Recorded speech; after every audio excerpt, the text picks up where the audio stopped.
فإن سعدا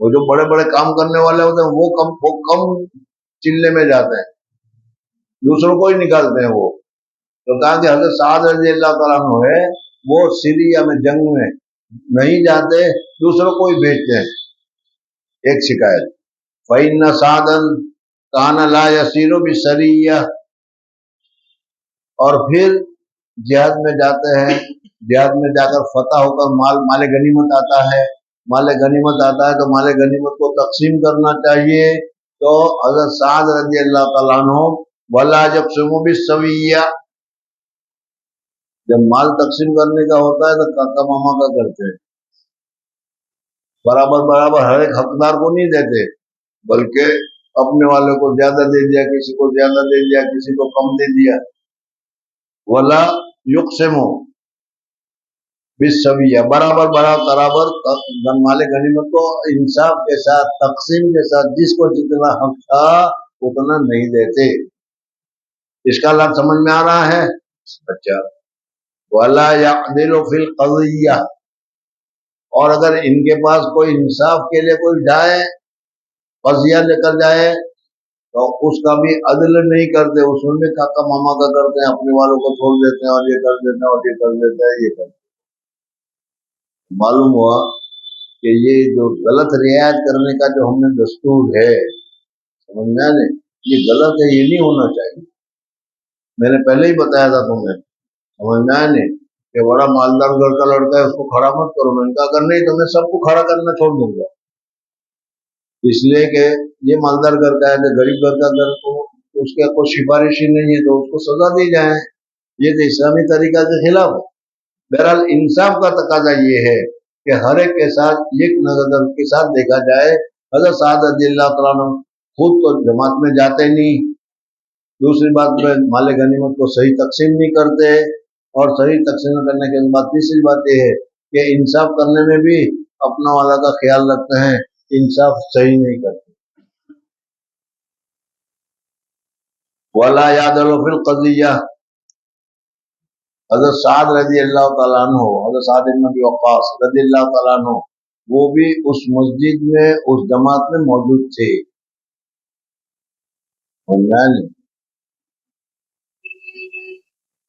اور جب کسی متقی پرہیزگار آدمی کو، کسی انصاف پسند آدمی کو غلط سلٹ اس کے اوپر الزام لگایا جائے تو اس کے دل کو بہت زیادہ رنج ہوتا ہے، بہت زیادہ تکلیف ہوتی ہے. تو یہ عامةً دستور ہے، ہر جگہ پر ہوتا ہے. بہت محنت سے اگر کوئی پڑھا رہا ہو، اس کو کہے کچھ نہیں یار ویسے ہی، تو اس کو لگے گی، دل لگے گا میں تو اتنی محنت کر رہا ہوں، لیجیے گا. حضرت سعد رضی اللہ تعالیٰ عنہ وہاں موجود تھے، اور حضرت سعد رضی اللہ تعالیٰ عنہ کے سامنے کی شکایت کی گئی، اور حضرت سعد رضی اللہ تعالیٰ عنہ کے سامنے جو شکایت کی گئی وہ شکایت بھی غلط کی گئی. ارے اشرہ مبشرہ ہے، حضور صلی اللہ علیہ وسلم نے ویسے ہی کوئی ان کو کیا سرٹیفکیٹ تھوڑا ہی دے دیا تھا، سمجھ میں آیا نہیں. بہرحال حضرت سعد رضی اللہ تعالیٰ عنہ سمجھ گئے اور کہا کہ بھائی ظاہر بات ہے کہ حقیقت میں تجھے میری غلطیاں معلوم نہیں، اگر معلوم ہوتا تو ایسی غلطیاں بتاتا جو میں غلط کر رہا ہوں، لیکن تو نے تو ویسے ہی الزام لگا دیا. تو معلوم ہوا کہ صرف برائی بیان کرنا، صرف بری بات کہنا، صرف میرا برا کہنا، یہی تیرا خیال ہے. پہلی بات تم نے یہ لگائی کہ جماعت میں نہیں نکلتے، سمجھنا ہے، یعنی جہاد کے لیے جو لوگ جاتے ہیں، لوگوں کو تو بھیجتے ہیں لیکن خود جہاد کے لیے نہیں جاتے. خود جہاد کے لیے کیوں نہیں جاتے؟ اس وجہ سے کہ ان کو اپنے جان کے ساتھ محبت ہے، کہیں جہاد میں گیا تو قتل ہو جاؤں گا، میں مر جاؤں گا، تو موت کے ڈر کی وجہ سے میں جہاد میں نہیں جا رہا، تو یہ کہنا چاہ رہا ہے. حضرت سعد جماعت میں نہیں نکل رہے ہیں، یہ جو تم نے کہا اس کا معنی یہ ہے کہ مجھے موت کا ڈر ہے، اور موت کے ڈرنے کی وجہ سے جہاد میں تو موت ہی موت ہوتی ہے، اس وجہ سے میں نہیں جاتا. اگر تو یہ کہتا ہے کہ میں موت سے ڈرتا ہوں اور مجھے زندگی بہت زیادہ محبوب ہے، میں زندہ رہنا چاہتا ہوں، زندہ رہنے کی جو صورت ہے وہ میں اپناتا ہوں، موت کا جس میں خطرہ ہے وہ نہیں کرتا، یہی تم کہنا چاہتے ہو کہ نہیں؟ تو میں تمہیں بد دعا دیتا ہوں، تمہیں بد دعا دیتا ہوں کہ جو تم نے میرے لیے چاہا، اللہ تبارک و تعالیٰ تیرے دل میں یہ پیدا کر دے کہ تجھے موت سے ڈر ہو اور زندگی تجھے بڑی اچھی لگے اور تجھے لمبی زندگی ملے۔ سمجھنا ہے؟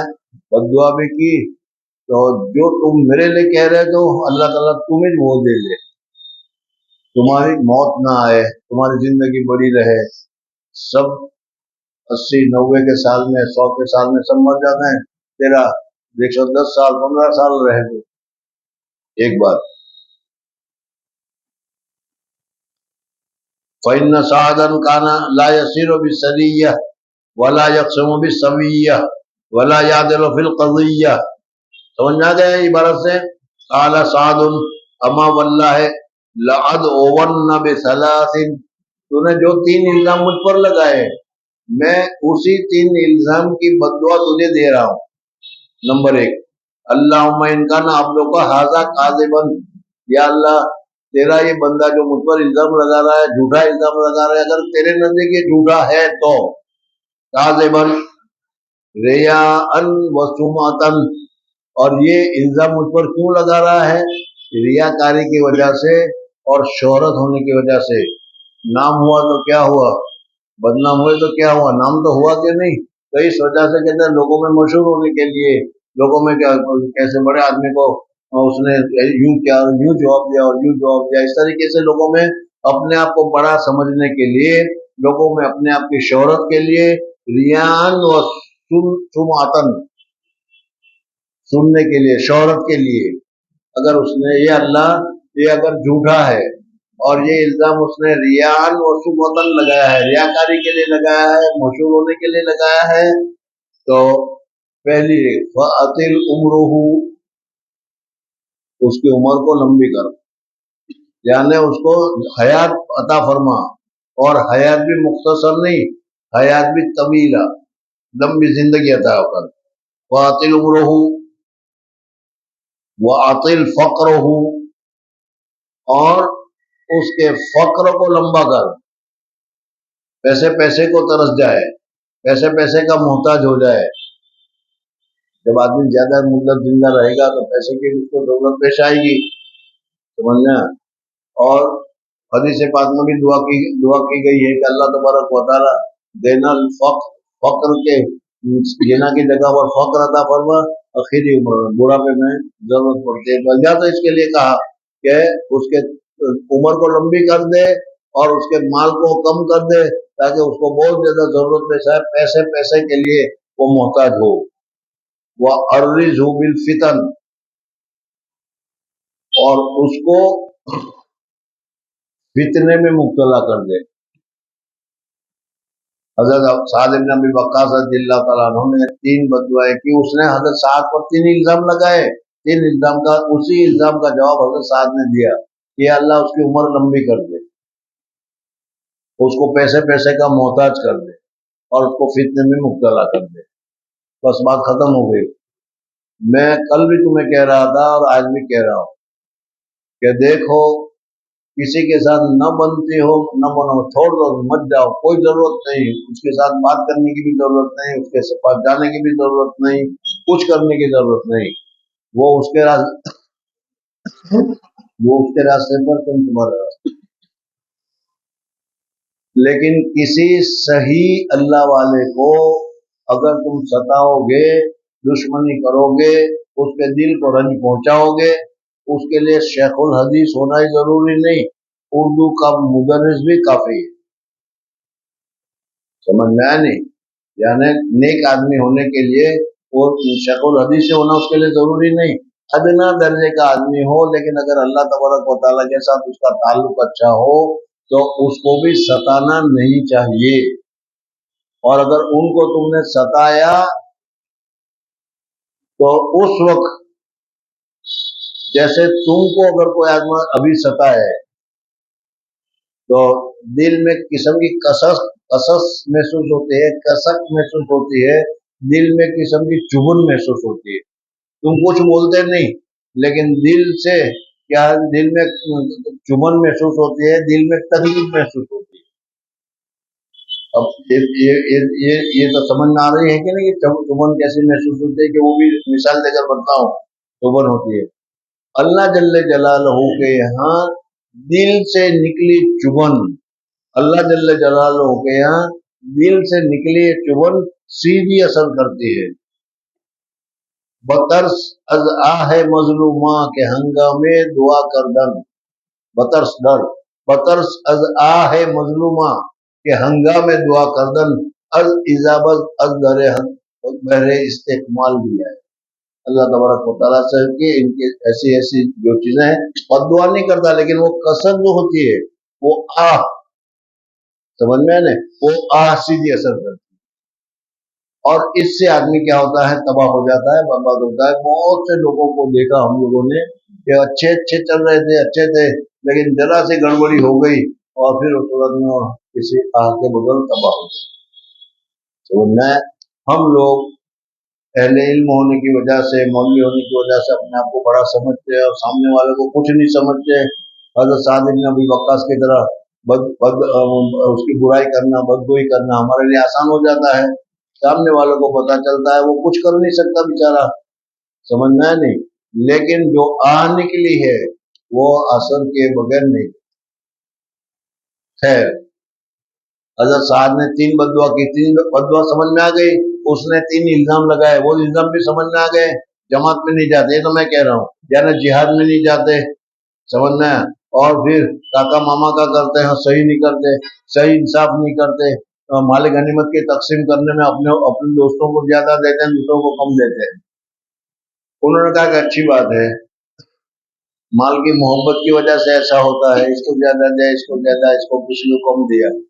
تو میں تمہارے لیے یہ بددعا کرتا ہوں کہ اللہ تبارک و تعالیٰ تم کو مال کا محتاج کر دے، پیسے کے لیے تم پریشان ہو. مال کی محبت آئے گی تو آدمی پیسے کے لیے پریشان ہوگا کہ نہیں، ورنہ نہیں.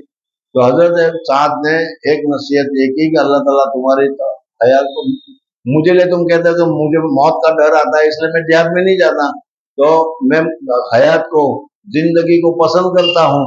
میں تو زندگی کو پسند نہیں کرتا، لیکن تو میرے لیے کہتا ہے تو میں تیرے لیے یہ کہتا ہوں کہ اللہ تعالیٰ تجھے زندگی پسند کرے اور تجھے لمبی زندگی ملے. چنانچہ اس اعتراض کرنے والے کو اللہ تبارک و تعالیٰ نے اتنی لمبی زندگی دی، اتنی لمبی زندگی دی کہ بڑھاپے کی وجہ سے بدن کے سارے اعضاء، ساری چیزیں، چمڑی ومڑی سب ڈھیلی پڑ گئی. اور یہ بھویں جو ہے، یہ تم نے دیکھا ہوگا بعض لوگوں کے بوڑھوں کے بھویں ذرا نیچے آ جاتے ہیں، دیکھا ہوگا کہ نہیں بڑھاپے میں. تو بڑھاپے میں اتنی لمبی زندگی ہو گئی کہ سارے اس کی چمڑیاں ڈھیلی ہو گئی، ڈھیلی ہو گئی، وہ آ گئی. جب دیکھنا ہو اس کا ہوتا تھا یا کچھ دیکھنا چاہتے تھے تو یوں انگلی کے ذریعے سے وہ بہوں کو اٹھاتے تھے اور اٹھا کر دیکھتے تھے کون ہے. دیکھ لیا ہے محتاجگی ہے. اور پھر تیسری دعا کی، اللہ تبارک و تعالیٰ تجھے فتنے میں مبتلا کرے. ایسا آدمی 90 سال کا، 100 سال کا، 110 سال بھی ہو سکتا ہے. 110 سال کا آدمی چلنے کا ٹھکانا نہیں، بیٹھنے کا ٹھکانا نہیں، کان کا ٹھکانا نہیں، آنکھ کا ٹھکانا نہیں، اٹھے تو بھی دیکھے. ایسا آدمی جب 16، 17، 18، 20 سال کے لڑکیوں کو راستے میں چھیڑے تو کتنا اچھا لگتا ہے. ارے سمجھنا ہے کہ نہیں. اب یہ کام انہوں نے شروع کر دیا. اللہ تعالیٰ تجھے فتنے میں مبتلا کر دے. اللہ تعالیٰ نے اس فتنے میں مبتلا کر دیا کہ راستے میں جو لڑکیاں جا رہی تھی، یہ لڑکیوں کو جا کر چھیڑتے تھے، ہاتھ لگاتے تھے، پھر جو سزا ملنی تھی وہ ملتے تھے. کسی نے پوچھا کہ بھائی یہ کیا تیری حالت ہو گئی؟ تو کہا کہ یہ سعد کی بددعا ہے، جو سعد کی بددعا نے مجھ پر اثر کیا ہے. سعد کی بددعا نے مجھ پر یہ اثر کیا ہے. دیکھو قال سعد اما واللہ خدا کی قسم لعد اونا بسلاسل میں اس کے اوپر 3 بددعا کروں گا. اللہم ان کان عبدو کا ھذا کاذبا یا اللہ تیرا یہ بندہ اگر جھوٹا ہے ریاکاری کے لیے اور شہرت کے لیے اس نے مجھ پر یہ الزام لگائے ہیں تاکہ لوگوں میں ہو جائے کہ سعد کے اوپر اشکال کیا اس سے بڑا آدمی ہے نا شہرت ہو جائے گی کہ نہیں. ارے آج تم کسی آدمی کے اوپر جو بہت مشہور تم کو تو کوئی نہیں جانتا لیکن بہت مشہور آدمی کے اوپر اگر تم کیا ذرا سا اعتراض کر لو تو لوگوں میں تمہاری شہرت ہو جائے گی بڑے بڑے فلاں نے اشکال کیا. تو ریان و سمعتن وعطل عمرہ اس کی عمر کو طویل کر دے وعطل فقرہ اور اس کے فقر کو لمبا کر دے وعرضہ بالفتن اور اس کو فتنے میں مبتلا کر دے. وکان بعد اور اس کے بعد ایسا ہو گیا حضرت سعد کی دعا عشرہ مبشرہ کی دعا صحابے کی دعا بلکہ دوسرے لفظوں میں کہو تو مظلوم کی بددعا مظلوم کی بددعا رد نہیں جاتی. کانا بعد اذا سئل یقول جب اسے پوچھا جاتا تھا کہ بھئی یہ کیا حالت ہو گئی تیری تو کہتا یقول شیخ کبیر ایک شیخ کبیر نے مفتون اصابتنی دعوت و سعد ایک شیخ کبیر جو فتنے میں پڑا ہوا ہے سعد بن ابی وقاص رضی اللہ تعالیٰ عنہ کی جو بددعا تھی اس بددعا نے اثر کیا ہے اور اس بددعا کے اثر کی وجہ سے میری عمر بڑھ گئی موت نہیں آ رہی اور بدن کے سارے اعضاء ڈھیلے پڑ گئے حتیٰ کہ آنکھوں کے پھپھوٹے بھی ڈھیلے پڑ گئے اور نیچے آ گئے. رضول الجواری اور وہ تعارض کر رہا تھا چھیڑ چھاڑ کر رہا تھا جاریہ لڑکیوں کے لیے اور ایسی عمر کا ایسے قسم کا آدمی اگر یہ کر رہا ہے تو لوگ بھی کہتے ہیں ارے کہیں گے کہ بڈھا کیا ہو رہا ہے جی پھر توڑوں کے یک میں تو ہننا وہ ان کو پکڑ کر دباتا تھا چھوڑتا تھا وغیرہ جو کچھ ہوتا ہوگا وہ کرتا تھا وہ تو وہ عورتیں پھر ان کو کیا کرتی تھی ذلیل کرتی تھی مارتی تھی. بہرحال اس حدیث سے معلوم ہوا دیکھو کتنا وقت ہوا دیکھ بڑی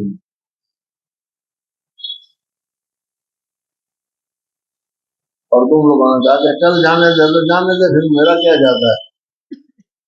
تو پھر حضرت سعد بن ابی وقاص رضی اللہ تعالیٰ عنہ بہت بڑے آدمی تھے ان کو غلط الزام لگایا غلط الزام نہیں لگانا چاہیے غلط الزام لگنے کی وجہ سے ان کو دل میں رنج ہوا اور دل میں رنج ہونے کی وجہ سے انہوں نے کہا تھا کہ تم نے میرے متعلق یہ سوچا میں اللہ تعالیٰ سے کہتا ہوں کہ مجھے تو یہ حرص نہیں ہے مجھے تو یہ لالچ نہیں ہے لیکن اللہ تعالیٰ تجھے اس میں مبتلا کر دے کر تو پریشان ہو چنانچہ ہی ہو گیا. جی بس وہ ترجمہ الباب سے مطابقت اس طریقے سے ہوئی کہ حضرت سعد بن ابی وقاص رضی اللہ تعالیٰ عنہ کہتا ہے کہ میں صحیح طریقے پر نماز پڑھتا ہوں سنت طریقے پر نماز پڑھتا ہوں پہلی 2 رکعتوں میں سورہ فاتحہ اور سورت ملاتا ہوں اس لیے پہلی 2 رکعت لمبی ہوتی ہے اور تیسری اور چوتھی رکعت میں صرف سورہ فاتحہ پڑھتا ہوں جس میں کیا ہے چھوٹی ہوتی ہے وہ اور یہ سنت طریقہ کے مطابق ہے اور اسی چیز کو بتانے کے لیے مصنف رحمۃ اللہ علیہ نے ترجمہ الباب منعقد کیا تھا لیکن چونکہ اس میں قصہ بہت اہم آ گیا اس وجہ سے میں نے یہ کہہ دیا ذرا پڑھو تو ذرا محنت سے پڑھو باقی